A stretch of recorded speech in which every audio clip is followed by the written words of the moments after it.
Welcome to the Mojo podcast, a place for curious minds to fill up on insight and inspiration to apply to your life so you can keep your mojo flying and not falling.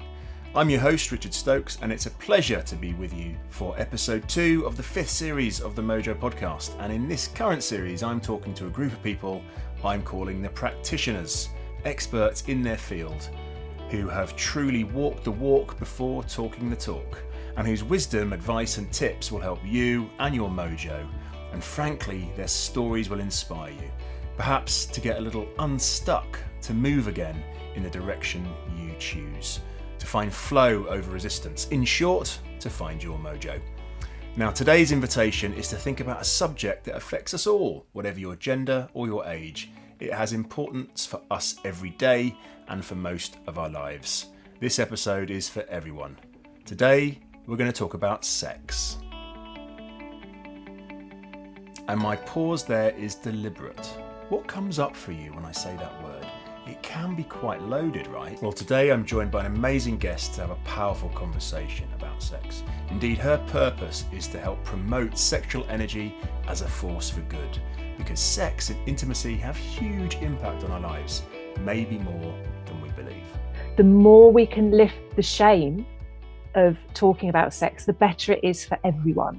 And just to briefly say, yes, it's about pleasure and it's about satisfaction in relationships, but then that affects our physical health and mental health. Lifting the shame of talking about it helps protect our safety. There's so much more to it than just simply, are we having a good time in bed? You know, it's an important social issue, I think, lifting the shame.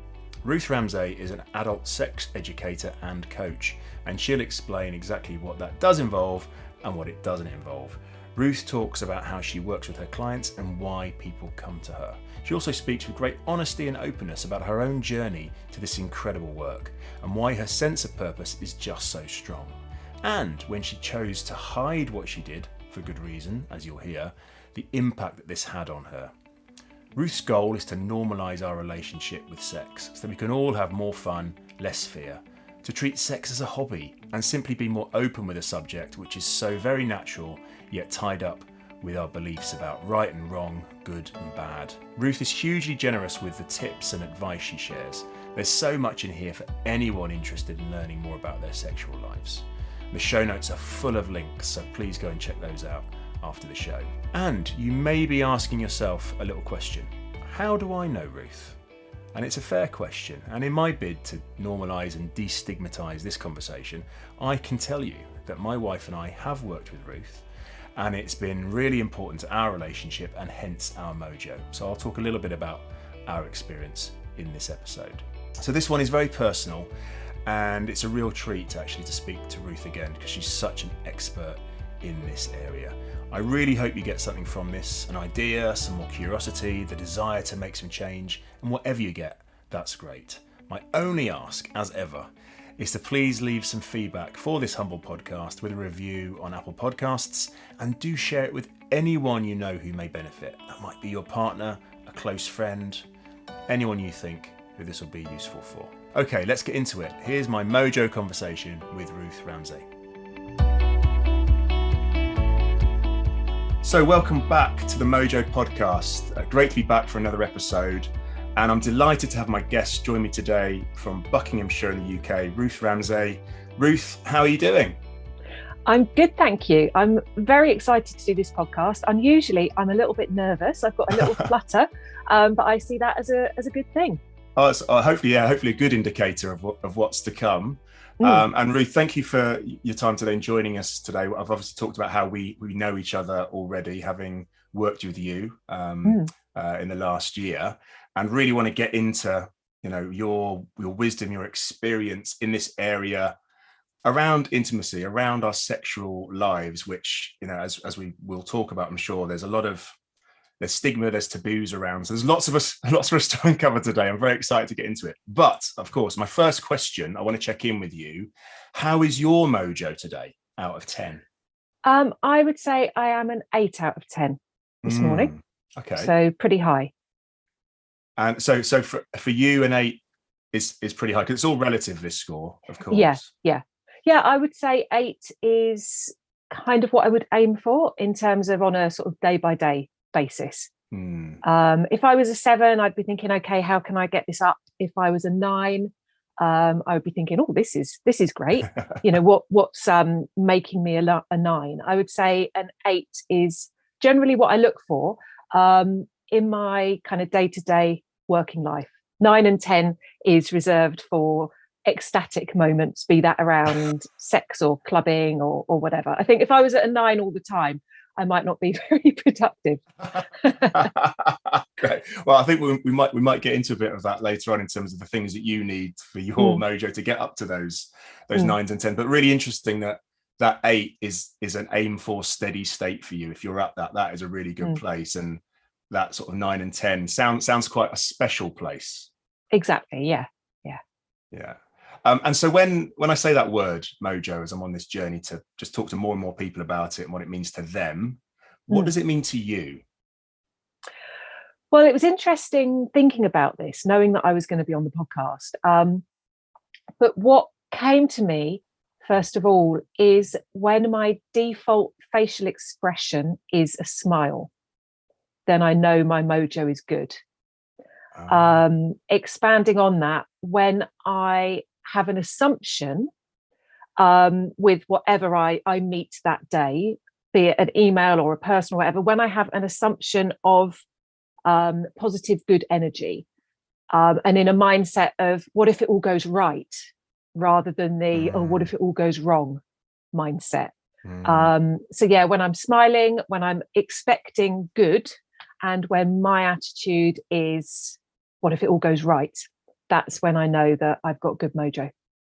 Fabulous. And I love that there's an external expression of it, the smile, but with this sense of, how am I going to meet the day? And what I love in there is there's this choice you're making. How is it going to go right today?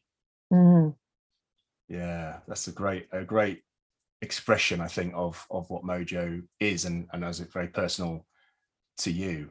And so Ruth, let's sort of jump in a little bit here in terms of, because I thought everyone will be like, wow, okay, you're talking to a sex coach, Richard. So those are my words, not your words. How would you describe what you do, by the way? I would describe myself as an adult sex educator and coach. When I started the business, I was calling myself a sex coach, and then through experience, I learned what a significant job there is in terms of educating people before they can be ready for coaching, what a need there is, and how ready people are for that education, but who are not yet ready to actually sit down and have a coaching session about sex. So yeah, adult sex educator and coach. Right. So the education first, and then the coaching can kick in when people are in the right space for it. Yeah. And so can you unpack that a little bit in terms of what you do, who you do it with? Because I think, again, you've, as you said, you took your time to work out, this is how I present myself to the world. And I think, as I sort of slightly set up at the beginning, there's probably a lot of assumptions around what adult sex educator and coach might do or not do. So should we just get into a bit of that first before we kind of dive into what brought you to it? Yeah, well, I think there were a lot more assumptions and misconceptions when I just described myself as a sex coach. For those of us who are in the coaching, life coaching, business coaching type area, we think of conversation. But for other people, when they hear the word coach, they think of sport, for example. It's like, you're a sex coach? Are you going to need videos of my wife and I in the bedroom so you can give us tips and pointers? It's like, no, not that kind of coach. But adult sex educator, most people kind of have a bit of an understanding of what that is. Yeah. And basically, I am sharing information and resources with people for them to learn as adults, for them to learn about the basics of anatomy, of sexual science, that fundamental stuff. So, for example, if I'm having a discovery call, a free initial chat with a couple, and they want to have a better time in bed, and particularly if they want the woman to have a better time in bed, A question that I will ask them is, if I gave you each piece of paper, could you draw the full structure of the clitoris? And I'll say beforehand, if your answer to the next question is no, you are normal. Don't worry, you are normal. And I'll say, could you draw that? And if their answer to that is no, then that tells me that there's education that needs to happen first, because how can we jump to me actually coaching them around this when they don't have an understanding of the basics of anatomy? So sometimes I say it's the sex education that we should have had at school in our late teens. How can we come from a place of not understanding those basics about arousal science, about the basics of how we're typically wired, and about anatomy? So I'm not a scientist, and I'm not medically qualified. But what I do is share information in a way that people tell me is revelatory, because it's so entirely open and shame-free. You know, I'm just sat here talking about things. I deliberately don't dress sexy. You know, I want to normalize this conversation, the conversation around sex. So I'm sharing information, I'm sharing resources. And yeah, that's the first step with the education. But then what I always want to do as well is give people the supported time and space to apply what they're learning to themselves. And this is where we get more towards coaching, but not in the traditional sense of actually being face-to-face or over Zoom face-to-face. Yeah. Because most people at the education point are definitely not in a space to actually talk like we're talking now, you know. So what I came up with was what I call guided self-coaching. So, for example, I might explain something about arousal science. So the concepts that we have our turn-ons, and we're familiar to thinking about, oh, what turns me on, or what's going to turn my partner on, but that we also have our turn-offs. And we can think of them as accelerators for the turn-ons and brakes for the turn-offs. And that if our brakes are being hit, if the things that are turning us off are happening at that time, then it doesn't matter how much pressure we put on the accelerator, how many of our turn-ons we try and add in, we're not going to go anywhere. So I'll explain this. I will credit the scientist who first came up with it. And then I will say, so now I'm going to give you some time right now, not as homework later, but right now, to think about your personal turn-ons, your turn-offs, to list them. And then you're going to circle your biggest turn-on, your biggest turn-off, and come up with a strategy for each on how to amplify that turn-on and how to minimize that turn-off. So clients are learning something. And this could be on webinars, it could be on the online course that I do. They're learning, and then they're actually applying it to themselves, because we're all so unique. So first of all is the basic education, then guided self-coaching, and then clients are sometimes then ready for actual one-to-one coaching.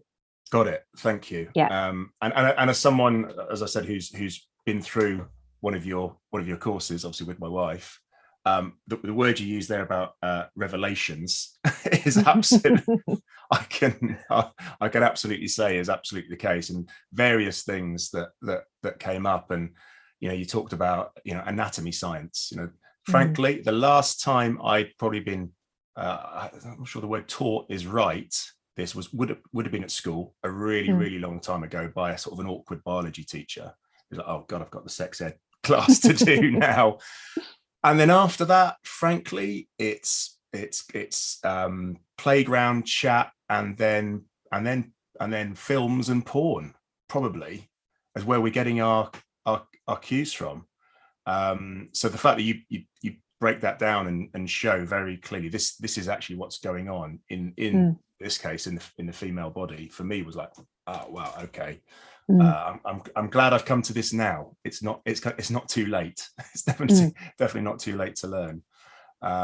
So I know firsthand that those things are are super important. And how much of it, when you're working with clients, is around, because you're getting into there, it is, I know you are a qualified coach, and it is coaching. It is this sense of here's the material, here's your chance to go and think about it, and now what do you want to do with it? It's kind of the goal, the action part of it.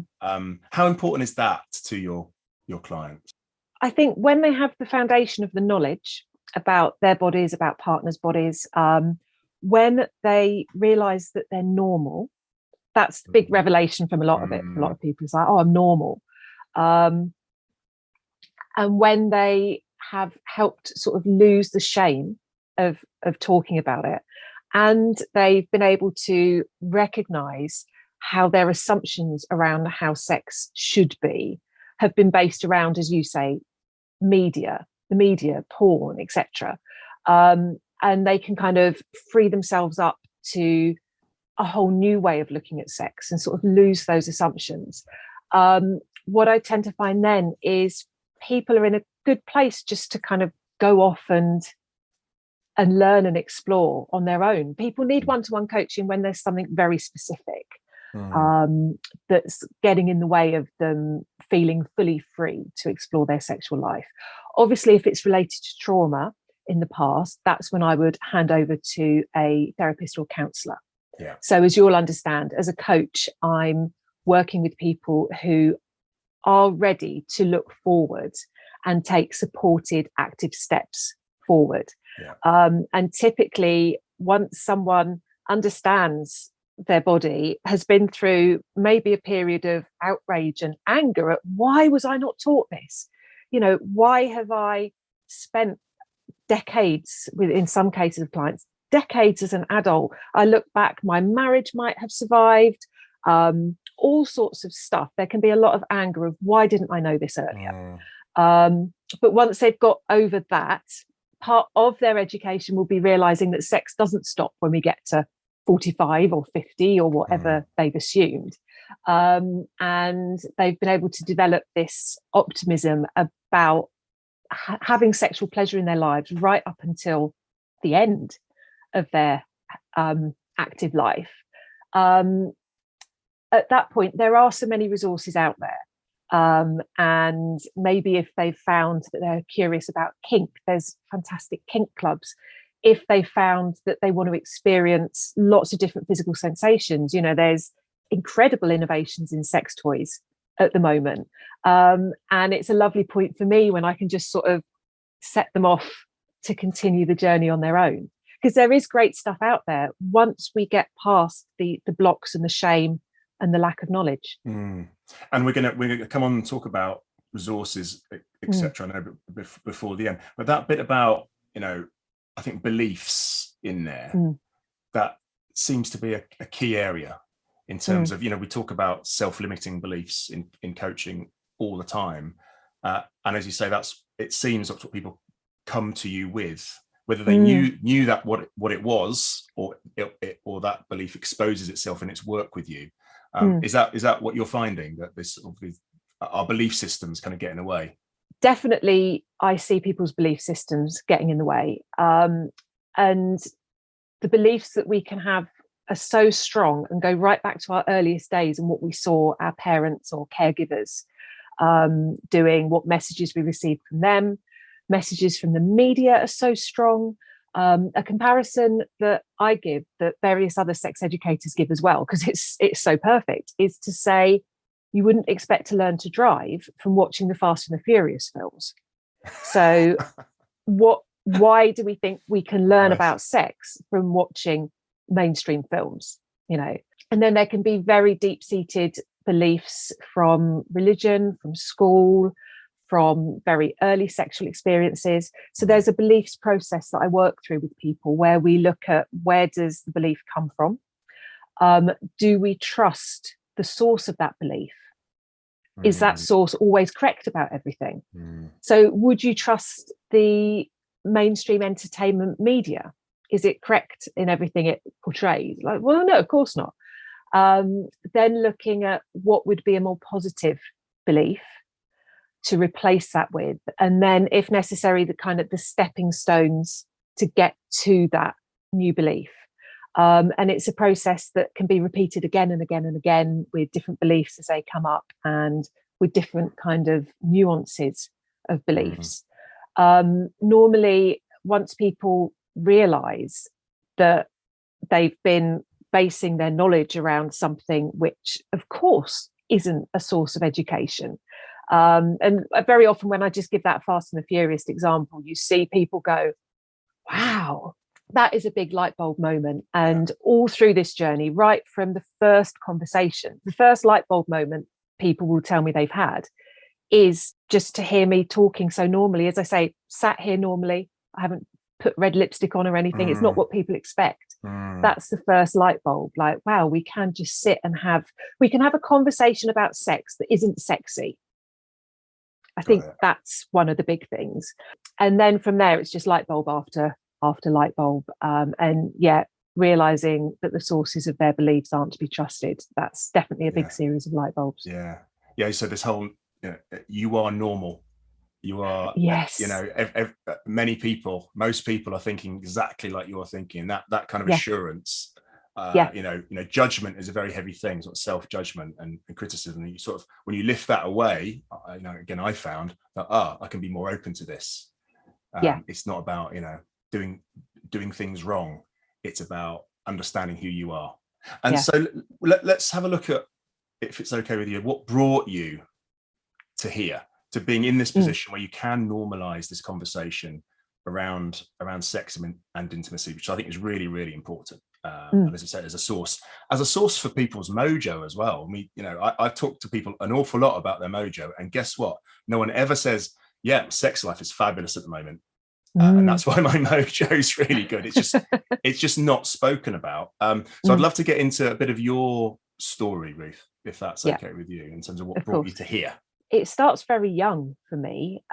Somehow, when I was sort of 7 years old, I knew vaguely what a striptease artist was, what a striptease artist did, because I had this fantasy that wasn't heavily eroticized at that age, but a fantasy of being on a stage and slowly removing my clothes and having this adoring audience. My mum and dad had all the James Bond books, and I was a reader at a young age. And I think there's a couple of scenes in a couple of the books that are set in strip clubs. So maybe it was from that. But I had this fantasy from a young age and felt very kind of drawn to that, but was definitely an ugly duckling kid, went to an all-girls school, wasn't even kissed till I was 18, and never dreamt that I could actually be a striptease artist or be in that world at all. So instead, I worked hard at school on my other love, which was writing, and did a journalism degree in the mid-90s, and was working as a fashion business journalist in my mid-20s, still with this fantasy of being a striptease artist, when I saw an advert for London School of Striptease, which was brand new at the time. And I was like, wow, okay, let's go and explore this long-held fantasy, never dreaming it was actually going to go where it did, which was that I did the beginner's course. I loved it. I did the intermediate course. I loved it. And then actually started working as a stripper part-time. People sometimes ask me about terminology. I say striptease artist initially, because some people have negative connotations around the word stripper, which I don't have. So I am now, from this point, I'm going to use that term. So started stripping in small London and sort of London area pubs rather than the big lap dance clubs. Started stripping in the small pubs and loved it, just absolutely loved it. Felt at home, felt that it was my life's purpose, felt that what I was doing was a very deeply nourishing, positive thing. It wasn't seedy, it wasn't wrong. And so ditched the journalism, much to the horror of parents, of most of my friends, and became a full-time pub striptease artist. And I did that full-time for 12 years. And then lots of other stuff happened around that. So I started teaching striptease very early on because I'd because firsthand I'd experienced the power of it in releasing my sexual mojo, let's say. Yeah. So I was teaching all sorts of people. Very early on, I was nominated in the Erotic Awards, which were an annual show that recognised not who was technically best necessarily in various areas. And there was stripper of the year, sex worker, film, book, all sorts of areas. It wasn't just about technically how good someone was. It was also about their intention and why they were in this work. And I was nominated early on, and I didn't win that year, but it was all in aid of a charity that's still around called Outsiders, which helps people with physical disabilities find sexual partners. And the after show party was my first ever kind of sex party. I mean, it wasn't a crazy orgy, but there was sex going on. It was my first ever experience of anything like that. And around half of the people there had physical disabilities. And I'd never spent any time around people with physical disabilities. And it was just this wonderful eye-opener of like, of course, everybody can be sexual and should be able to, if they wish to, enjoy their sexual energy and enjoy their bodies. And I remember the next day thinking, I want to find out more about this charity, and being so horrified at the degree to which people with disabilities are not recognised as erotic beings at all. And I then became very passionate about that as a cause, and ended up winning an erotic award for my involvement in that. And what it was all kind of coming to was me recognizing and wanting to promote sexual energy as a force for good. And that's what I now say is my life's purpose, is lifting the shame and recognizing it as a force for good. There is a lot that has gone wrong, I think, around that has led to where we are now in society, which is a whole dark topic, which I don't want to go on into in this podcast. But a lot has gone wrong that has meant that sexual energy can be used in negative ways. But I believe at its core, it is an incredible force for good for everybody who wishes to experience it. That's what I was doing in my stripping years, was kind of generating and sharing that energy. I was always out as a stripper. I always paid tax from the start. My parents knew, everyone knew. Right. So I was able to talk about and do activism around the rights of exotic dancers, the rights of sex workers, the rights of people with disabilities, all that kind of stuff. Yeah. And I was modelling, and I was travelling internationally with some of this as well. Dabbled in all sorts of other things, a little bit of dominatrix work, this and that, running underground lap dance parties, basically had an incredible time. Then met my now husband, and to be with him meant moving out of London, becoming a stepmom. We weren't things that I'd ever foreseen in my life, but that's where life was taking me. I was also getting into my late 30s and recognised that I needed to have a plan B. I needed my next thing, because to strip into your 40s in public venues is almost impossible. And the venues that I loved were closing down, and all sorts of stuff was going on. So I thought, okay, maybe it's time to leave, and moved out to the countryside. I was not ready to leave London. I tried to tell myself I was, I'd been there 20 years, but I get some of my mojo from being around other people. I love being in a big crowd.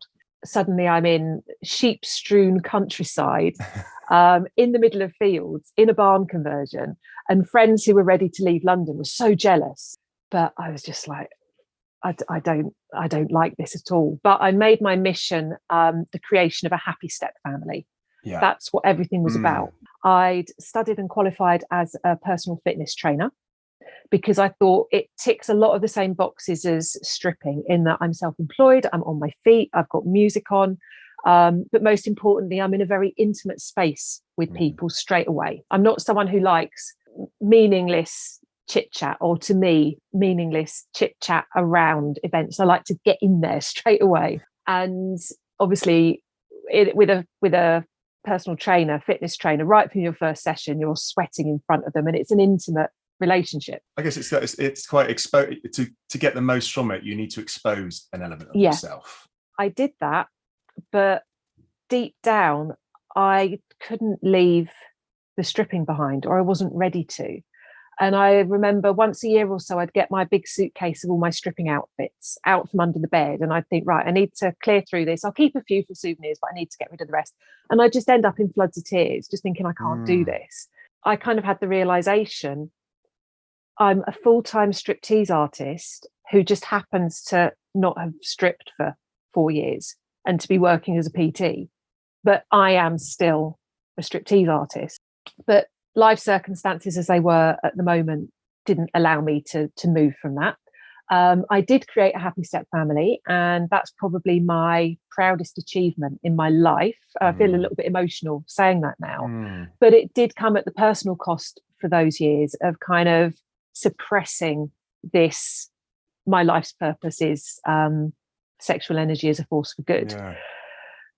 But then it got to the point where my stepkids were going off to university. We hadn't told them, hey, your stepmom's a stripper, because that just wouldn't have gone down well. It wasn't age appropriate when I first came into their lives. And that was something that was new as well. I'd always been totally out and proud about it. And suddenly I was needing to keep a lid on it. I'm getting that sense of, because you said from the beginning, completely open with everyone, your parents, colleagues, the tax man. Yeah. And now here you were, so your family, your new family, having to hide and suppress that must have been really tough. It was tough. And for example, with personal training clients, so I opened a little PT studio in the village that we were just outside of, but I couldn't tell them about that because it was a very gossipy little village, as villages tend to be. So there was all this stuff that I was so proud of. And that was so much a part of me. And I couldn't share any of that with anyone. And it was incredibly tough. And looking back, I mean, as I say, I created the Happy Step family. Would that have happened if they'd found out earlier, or if we'd told them earlier? I think it would have been more challenging, actually. So this is interesting. This is something I haven't thought about. Would I do things differently around that? Because the situation that we've got now is that a bond of trust and deep connection and affection and respect was forged over a very difficult sort of 5 or 6 years, such that at the point when we did tell them, hey, there's something you need to know about Ruth, they were fine with it. And what they have now is this kind of ongoing source of education and of being shame-free, because both my stepkids follow me on Instagram and stuff like that.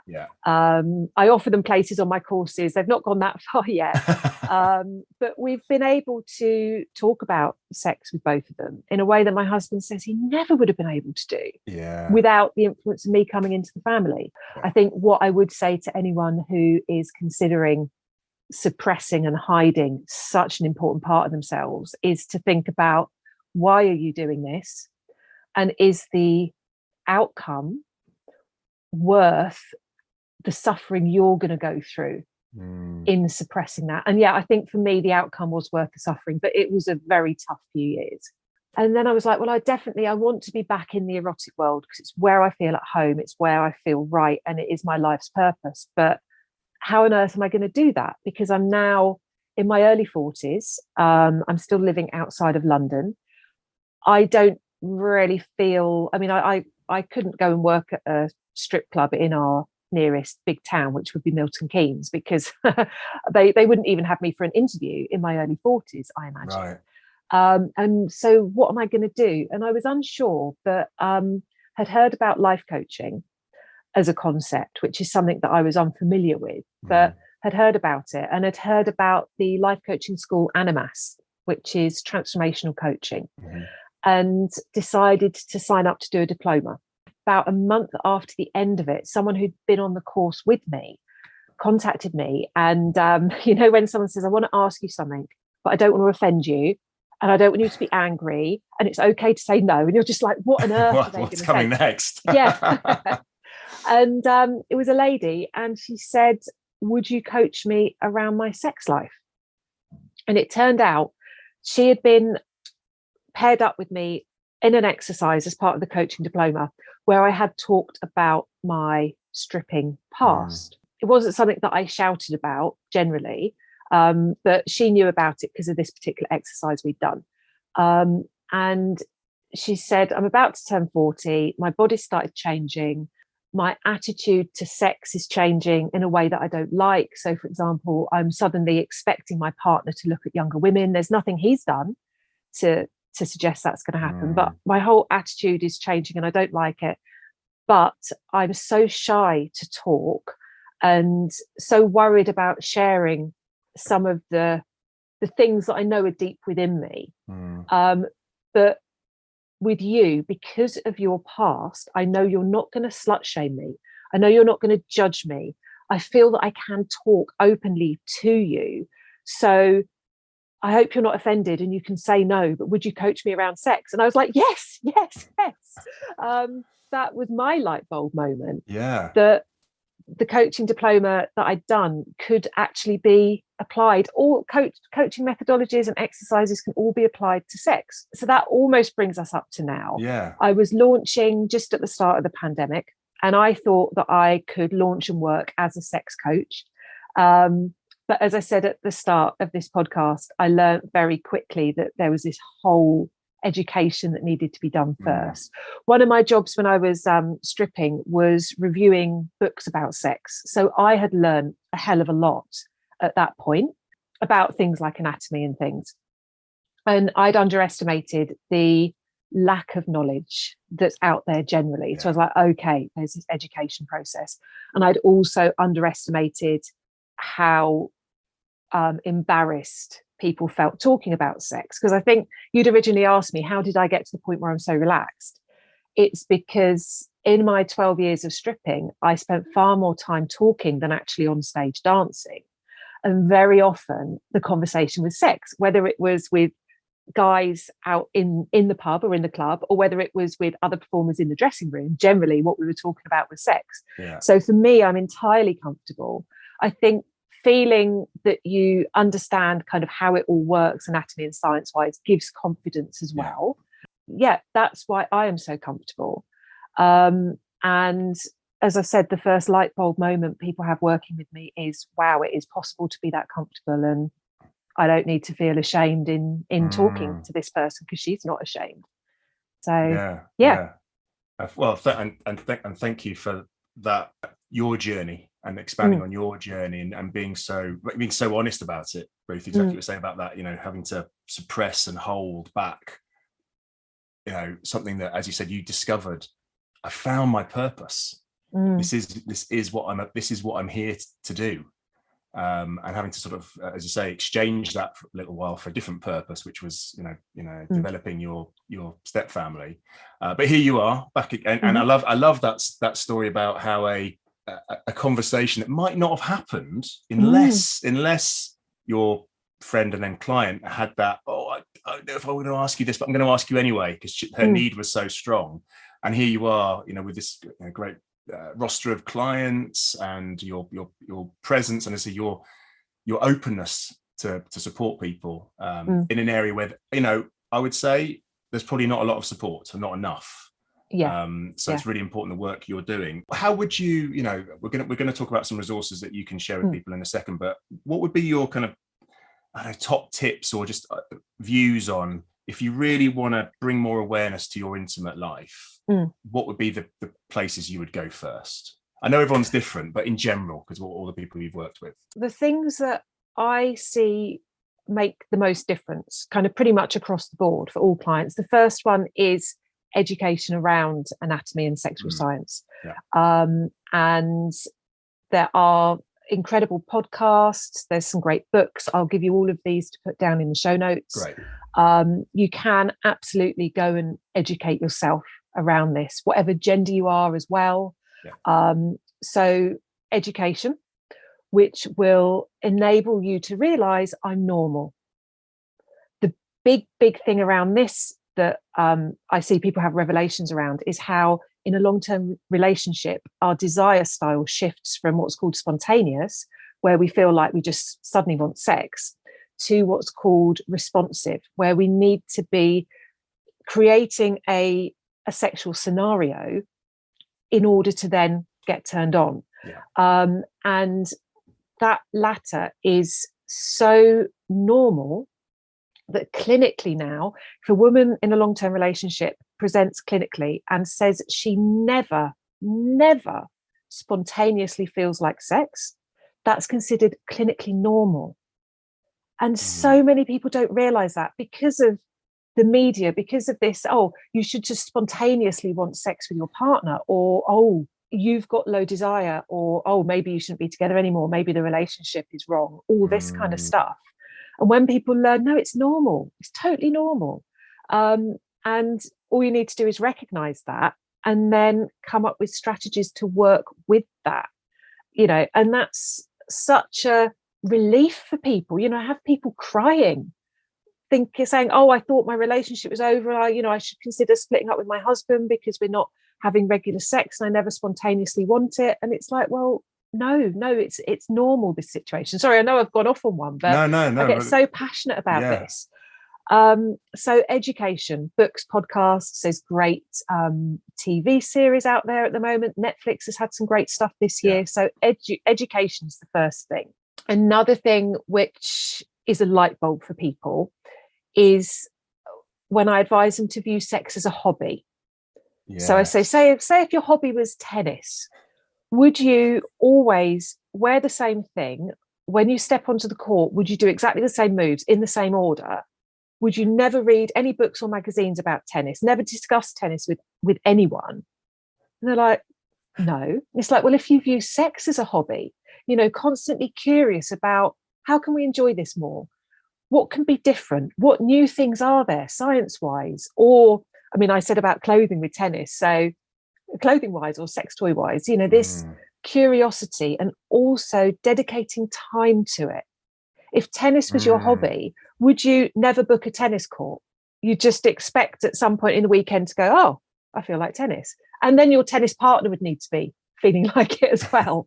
No, to dedicate time, to set aside time for sex and view it as a hobby. That's something that makes people go, oh, wow. Yeah, I'd never thought of it that. Yeah. I think for me, it is that investment of, it is time, but it's mental energy and physical energy. Well, just energy to something that is incredibly important to us, that I think we take for granted. I see lots of assumptions around it. Oh, look, if I'm not having sex like they are on this Netflix series I'm watching right now, then I'm failing. So all of that going on. So I think that's really important. It's that investment of the right energy.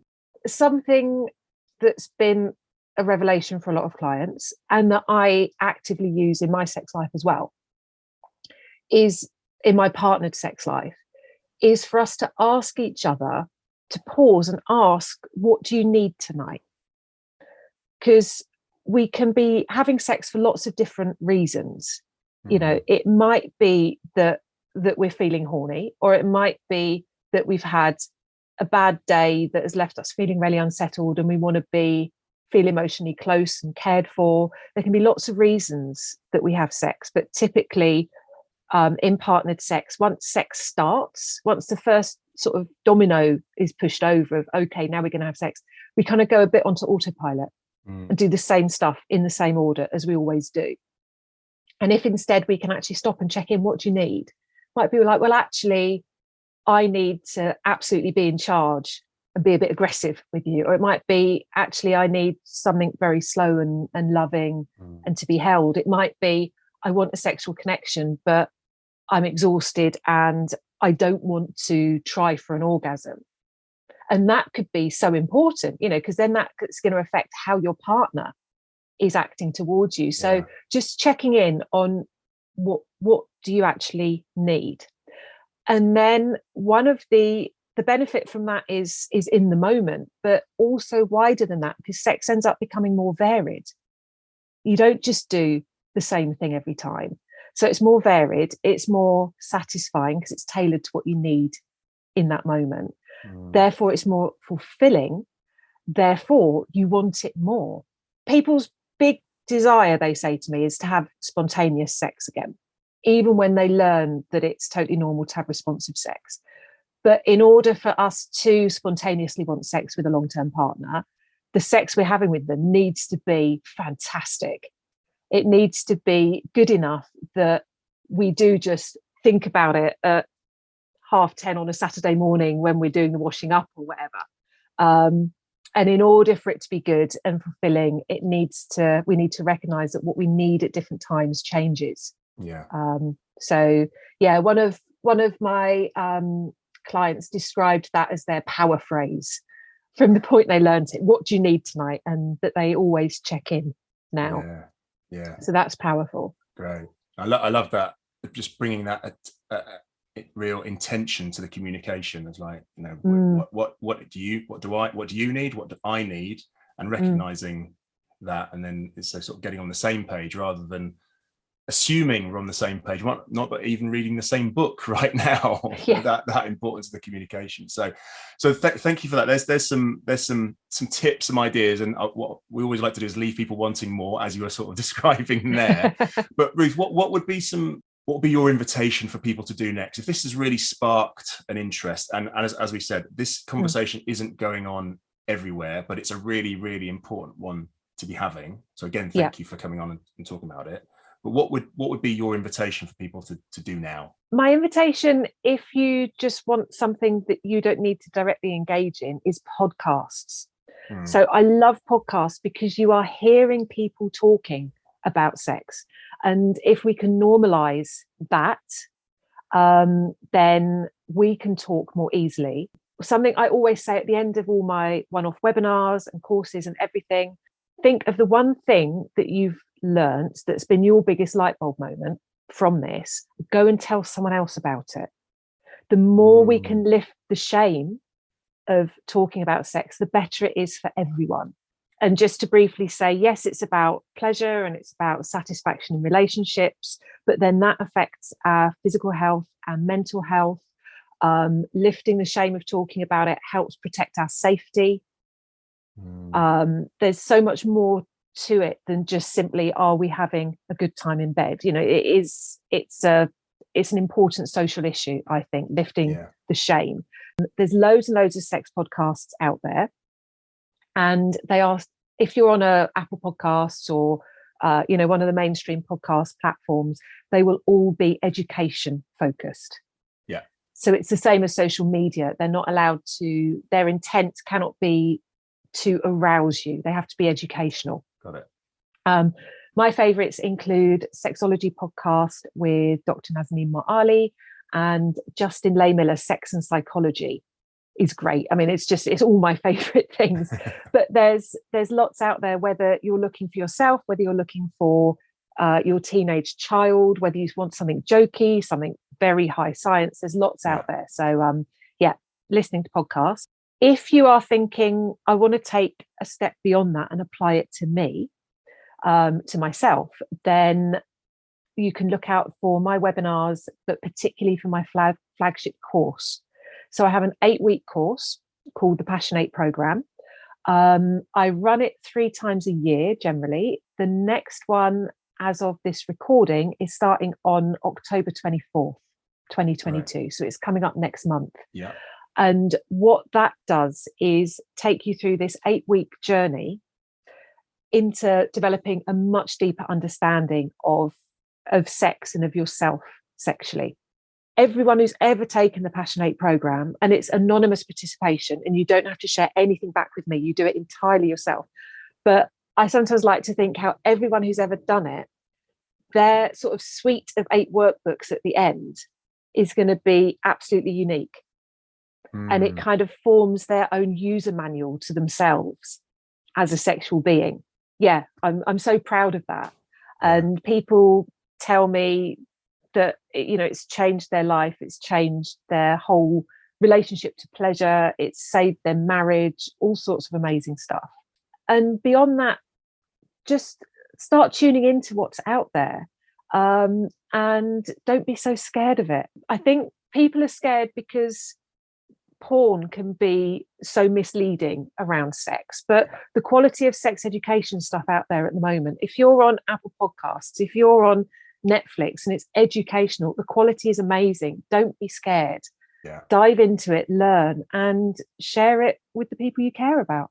Yeah, amazing. And that's everything you've been talking about, the normalizing it, not being scared of it, all these things that I think that's why this conversation, I was so keen to have it with you, Ruth, is just to smash those stigmas and to come past the taboos that we create ourselves and the world creates around us, but we create a lot in our own heads, as we talked about beliefs a lot. So important. So Ruth, I just wanted to thank you for just your wisdom, your knowledge, but also your honesty in everything you brought into the conversation today. I've really, really enjoyed it. And I did say to people at the end of the last episode, sort of pointing to this one, if you let it, will change your life. I hope so. And I think that's what you do for people. So thank you so much. My pleasure. There you go. The invitation to change your life is right there. Thank you again for everything you brought to that conversation, Ruth. It was an emotional experience, as you could no doubt hear, and that level of vulnerability and openness takes a real honesty with yourself. So I really appreciate that. Takeaways from this one on this subject are going to be very personal, I'd suggest, but maybe a few words of encouragement from me as someone who's been on and is still on this journey. I think this idea of being honest with yourself is a great place to start. And knowing that not being an expert in this area is entirely natural and normal, because we've probably been comparing ourselves to the wrong people, to fictional characters for quite some time, which maybe means we often shy away from more conversations about sex. And I can only say more talk is only good. It may well be super awkward to start with, but it gets easier, I promise you. And Ruth's invitation to see sex as a hobby is a brilliant way to reframe kind of any of that awkwardness. Think about how much effort you put into things you love doing to get better at them. Well, sex is exactly the same. And the resources are all there for you. There is so much education that's really accessible and a great place to start for your own journey. So do check out the show notes, as I said, for loads of tips that Ruth has shared. And most of all, go and have fun with all of this. As ever, if you enjoyed this episode, please do give me the great pleasure of leaving a short review on Apple Podcasts and passing this episode on to people who you know would appreciate it and enjoy it. I'll be back with another amazing Mojo conversation in 2 weeks' time. But until then, I hope your Mojo continues to flow.